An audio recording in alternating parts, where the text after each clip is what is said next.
The night is alive. Every creak, every whisper, every shadow hiding just beyond the edge of your vision, it's watching. You think you're safe in the silence, but the darkness has other plans. From abandoned mansions to empty highways, from houses where footsteps echo with unseen terror, to gas stations hiding unspeakable horrors, the line between the living and the shadows blurs. Tonight, you will follow the stories of fear, of terror lurking in the most ordinary places, and discover that some nightmares don't end when the lights come on. Welcome to Whispers in the Shadows. Are you ready to open the door to fear? Then put on your headphones. I'm Azad, Chomchom. Tonight's real story comes from Raihan. The call came late on a Friday night, a piercing urgency in the 911 operator's voice that set my nerves on edge. I had never responded to a breaking and entering call alone before, but this sounded different, more desperate. A young woman, Anna, was home alone and reported hearing footsteps downstairs. Before she could explain her exact location, the line went dead. My partner and I arrived at the house, its dark silhouette outlined against the pale moonlight. The front door, ominously left unlocked, groaned as we pushed it open, a silent invitation for the nightmare that had already unfolded. We shouted, "Police!" our voices echoing through the empty house, guns drawn and hearts pounding, expecting an armed intruder. No response came from Anna. We assumed she was hiding, terrified to reveal her position. The first floor was small, shadowy, every corner a potential trap. There was no basement, only a faint creak from upstairs caught our attention. I led the way, my flashlight cutting through darkness thick enough to swallow sound. Every door was shut. The house itself seemed to be holding its breath. I signaled my partner to check one room while I investigated another. The doorknob turned with a sinister squeak, and I kicked the door open. Gun raised, I was ready for the worst, expecting shadows to lunge from every corner. But the room was empty. Then I heard it, a slow, deliberate breathing, faint and unnerving. It came from the closet, the door slightly ajar. A pale, half-hidden face peeked out, a glimmer of hope and dread intertwined.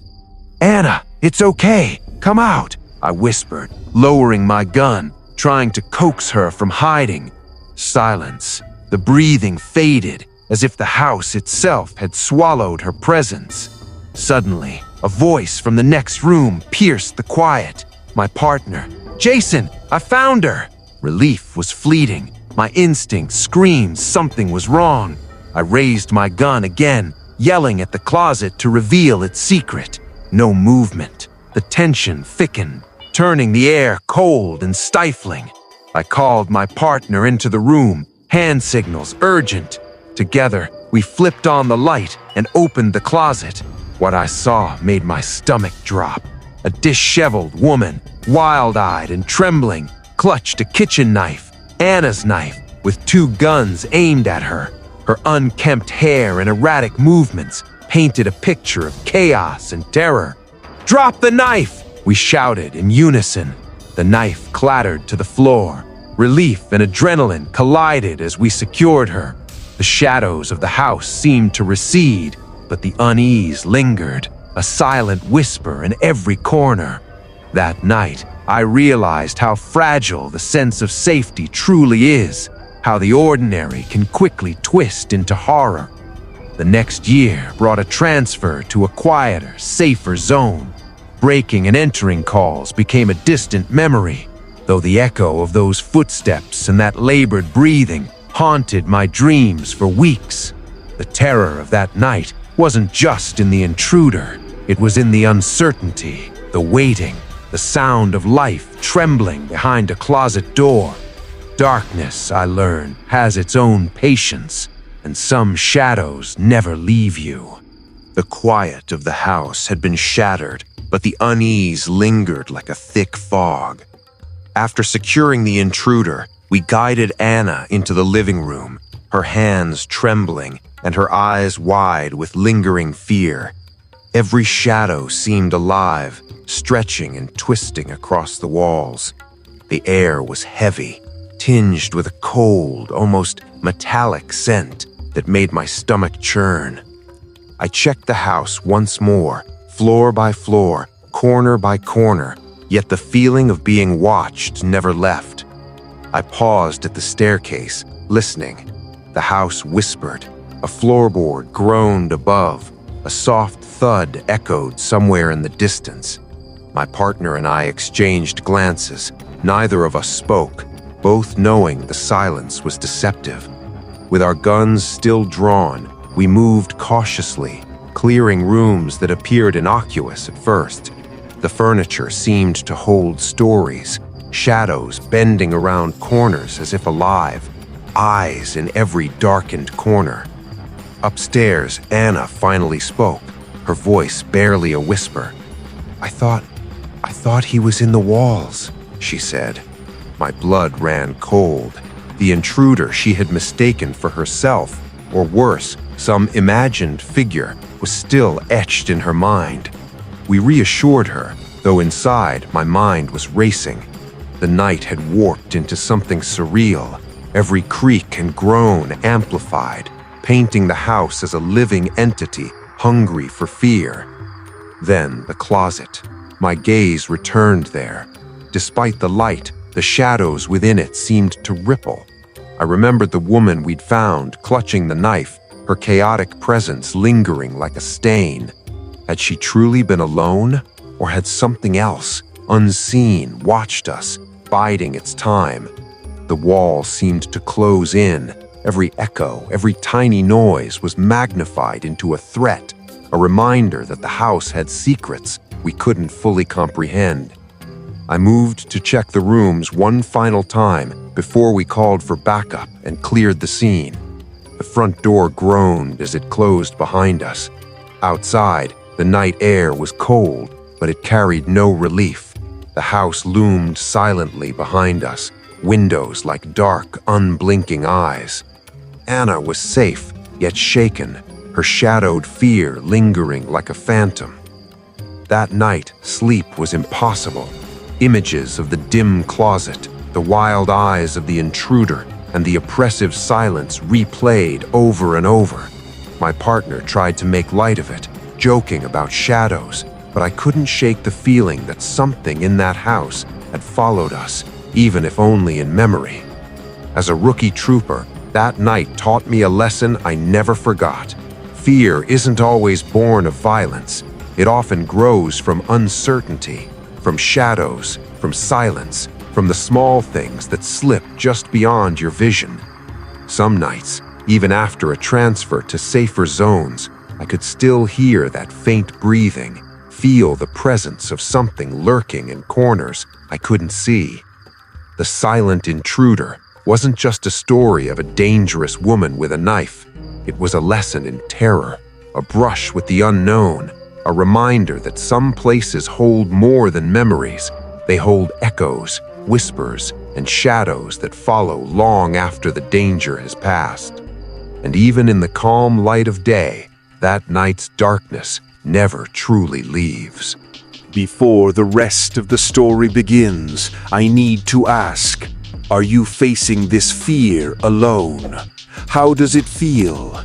Write it in the comments. If you're new here, subscribe. It was around 2:30 a.m. The world outside shrouded in a thick, suffocating darkness that made every sound sharper, every shadow deeper. I had been patrolling the interstate for several years, but this night felt different, unnervingly still. My patrol car was usually parked behind a bush, hidden from speeding headlights, but tonight I was more exposed, drawn by an inexplicable tension that crawled under my skin. As I drove past a closed gas station, I noticed two cars parked side by side. At first glance, there was nothing unusual, but the lot was empty. No lights, no attendants, and no movement inside the vehicles. A cold shiver ran down my spine. The unnatural stillness of the cars made my instinct scream. Something was wrong. I exited my patrol car, hands resting on my belt, each step crunching against the gravel. I tapped on the windows of the two cars. Empty. No one. I circled the lot, the quiet pressing in, a silence so thick it felt like it could suffocate. Approaching the station's glass, I knocked. My own reflection stared back, pale and tense. Then I heard it. Footsteps, hurried and uneven. A young man, barely older than me at the time, emerged from the shadows, panic in his eyes. "My car won't start," he stammered, desperation lacing his voice. "Can you check under the hood?" I wasn't a mechanic, but the plea seemed urgent, almost unnatural. He ran to the driver's side and popped the hood, glancing around nervously. I noticed a second car parked beside him, windows dark, untouched. "Who owns this car?" I asked. "I don't know," he replied. His eyes darted constantly, paranoia etched into every movement. Something felt wrong, profoundly wrong. My gut tightened. Then I saw him, a second man approaching through the shadows, a knife glinting in his hand under the pale moonlight. My training kicked in instantly. I drew my gun and aimed, the cold steel steady in my trembling hands. The man froze, then slowly raised his hands. I called for backup immediately, keeping both men under watchful eyes, tense and ready for any sudden movement. As I restrained them, my heart pounding, the horror of what lay nearby became apparent. Behind the gas station, partially hidden by the darkness, were two bodies, fresh, wrapped crudely in garbage bags, severed to fit the containers. A shovel lay nearby, a silent witness to the violence these men had planned. My stomach churned violently. These were not petty criminals. They were killers, hasty and careless, their grisly crime interrupted by chance. The young men, seemingly ordinary at first, revealed the true terror lurking beneath mundane appearances. I kept my gun leveled, hands shaking while waiting for backup to arrive.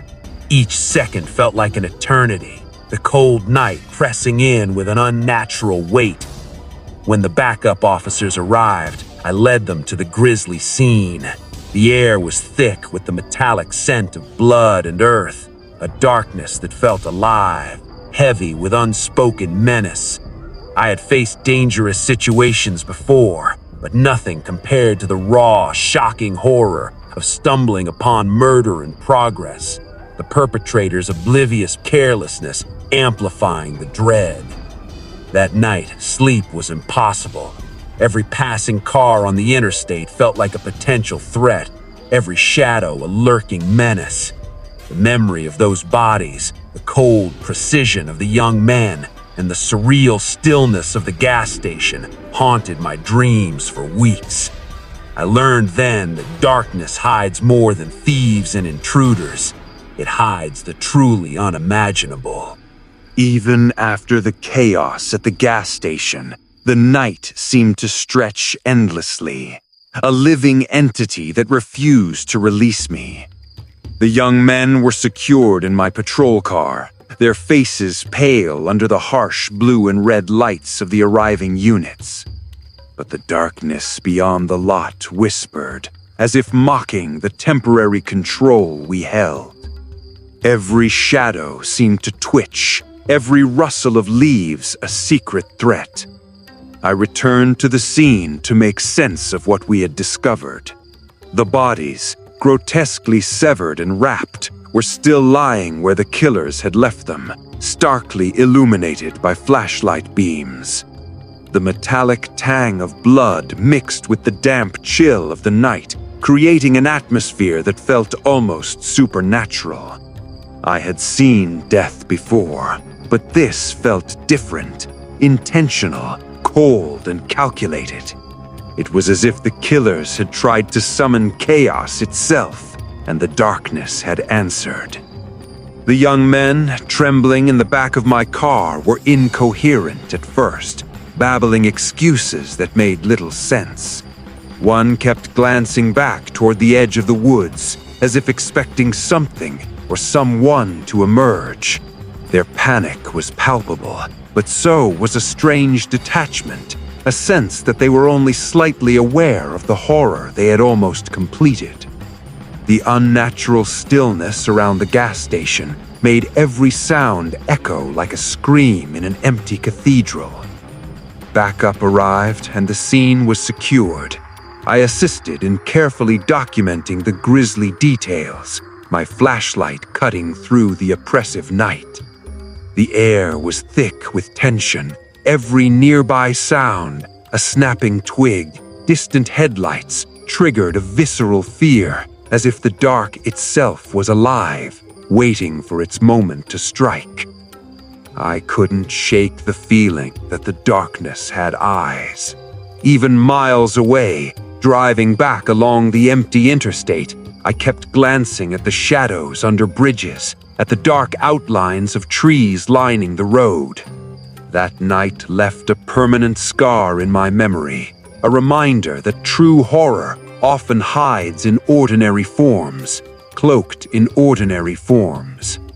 The incident also taught me an uncomfortable truth about human nature. Danger isn't always loud or dramatic. Sometimes it lurks quietly, in parked cars, in shadows, in the subtle movements of seemingly normal people. That night, I realized the world can be silent and calm, yet harbor unspeakable evil just out of sight.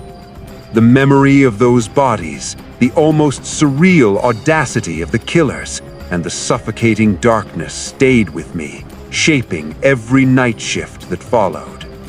Even now, years later, whenever I patrol an empty highway or a deserted parking lot, I feel the same tension, the creeping awareness that the ordinary can hide the extraordinary horrors, waiting for someone unlucky enough to stumble upon them. And the darkness is always patient, always watching, always waiting. Before the rest of the story begins, I need to ask, are you facing this fear alone? How does it feel? Write it in the comments. If you're new here, subscribe. Burlington, New Jersey was a place where danger lurked in the shadows. Crime ran rampant, and after a year on the force, I had grown accustomed to break-ins, robberies, and violent confrontations. But nothing had prepared me for the unsettling calls surrounding the infamous McNeil Mansion, a long-abandoned estate perched on the edge of the Delaware River. Built in 1894 by Andrew H. McNeil for his family, the mansion had been deserted since 1974, its walls decaying and its halls whispering stories of a bygone era. Late one night, dispatch alerted me to trespassers seen hopping the mansion's fence. The property was shrouded in darkness, the river reflecting pale moonlight like liquid silver. As I approached, my flashlight cut through the mist, illuminating shattered windows and crumbling stone steps. A faint, unnatural light flickered from an upstairs window, sending a shiver down my spine. My stomach tightened. The mansion loomed like a decaying giant, each shadow seemingly alive, moving in ways that defied logic. My training urged caution, but the eerie silence pressed against me like a living force. I requested backup over the radio and found a lower window smashed, an entry point too convenient to ignore. The glass was jagged, its edges sharp and threatening. With deliberate care, I climbed through, gun drawn and senses heightened, every nerve on edge. Inside, the mansion exuded a cold, oppressive air. Dust and rubble coated the floors, and the faint scent of decay lingered like a ghostly perfume. My flashlight's beam caught broken furniture and peeling wallpaper, remnants of a family's forgotten life. Every step was amplified in the silence, echoing through hallways thick with shadows. Suddenly, footsteps upstairs, slow, deliberate, but soft, as if someone or something was deliberately trying to remain unseen. "Police!" I shouted, my voice cutting through the darkness, but the mansion swallowed it, offering only the whisper of my own echo in reply. I advanced cautiously, hand on my gun, ready for anything. The sound led me to a small, narrow room filled with warped windows, covered in faded, opaque film. A sliding closet door was slightly ajar, the shadows behind it pooling like liquid darkness. I reached for my pepper spray, issuing a final warning. "I'm a police officer, come out!" Silence, only the faint shifting of shadows in reply. Summoning courage, I yanked the closet fully open. Empty. My pulse raced as the oppressive sense of being watched intensified. Then, through one of the blurred windows, a dark figure's silhouette appeared staring at me. Its outline was barely human, ghostly, like a living shadow trapped behind glass. I froze. The figure didn't move, didn't blink, just watched. Slowly, I realized there were more at other windows, each one a silent observer, a grotesque audience to my intrusion. Their forms were distorted, like something out of a nightmare, and yet unmistakably alive, or at least pretending to be. I could feel the mansion itself breathing, the walls pulsing with unseen energy, amplifying my fear with every heartbeat. I stepped toward the adjoining room to reach the outside deck, the figure's presence intensifying, their gaze following my every move. By the time I reached the door, the silhouettes were gone, vanished into the shadows, as if the mansion had swallowed them whole. The radio crackled, announcing backup's arrival. Outside, my colleagues were tense, unsettled by my description. We searched together, but the mansion kept its secrets, refusing to release its phantoms. After an exhaustive sweep, we closed the mansion's entrances, yet the fear lingered, a weight pressing against my chest. The McNeil Mansion wasn't merely abandoned, it was alive with echoes, whispers, and shadows that seemed to follow us even outside. That night, I understood that some places are more than buildings. They are vessels of fear, reservoirs of the unknown, and keepers of dark, lingering memories. Even after leaving the mansion, the weight of its darkness clung to me. The night air outside was cold and still, but I could feel the oppressive presence of the house lingering, as though it had followed me into the open. My backup and I retraced the perimeter, flashlights slicing through the inky shadows. Yet we found nothing. No intruders, no signs of life, only the eerie quiet of a property that seemed alive in its absence. The silhouettes I had seen in the windows haunted my vision. They were ghost-like, but oddly solid, their presence lingering like a memory burned into the mansion itself. Each window on the upper deck had displayed one figure, perfectly still, silently observing. It was not fear alone that gripped me. It was the unnatural precision of their arrangement, as if the house itself had orchestrated a tableau of terror to confront me. I couldn't shake the feeling that the mansion was breathing, each creak of floorboards and rustle of wind through broken panes, echoing like whispers. Every corner held the potential for movement. Every shadow seemed ready to advance without sound.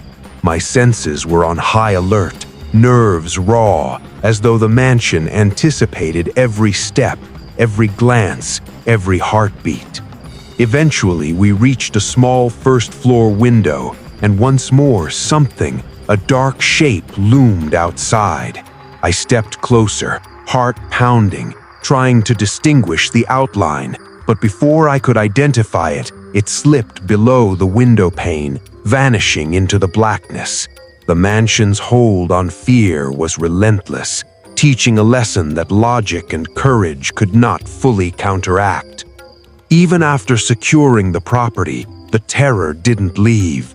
Nights were restless, filled with the echo of silent footsteps, glimpses of shadowy figures, and the oppressive sensation of being watched. Every patrol near abandoned buildings brought back that chilling awareness. Some places are not merely deserted, they are vessels of lingering dread, with the power to make the living feel haunted. The McNeil Mansion remained a specter in my memory. It was more than just an abandoned home. It was a labyrinth of shadows, a silent observer, a keeper of fears that extended beyond its walls. The shapes at the windows, the ghostly figures, and the silence that pressed on the chest long after leaving, all etched a permanent mark on my perception of the unknown. Even now, whenever I pass an abandoned structure, I can't help but feel its presence. The mansion taught me that fear does not reside only in danger. It thrives in anticipation, in the unseen, and in the dark corners of the world we think we understand. McNeil Mansion was not merely haunted by people, but by shadows of the mind, echoes of the past, and a darkness patient enough to wait for those who dared enter. And in its silence, I knew some shadows never leave. For now, we stop here, but the night still holds many unknown stories. Stay with us for more heart-pounding horror tales, if you can face the darkness.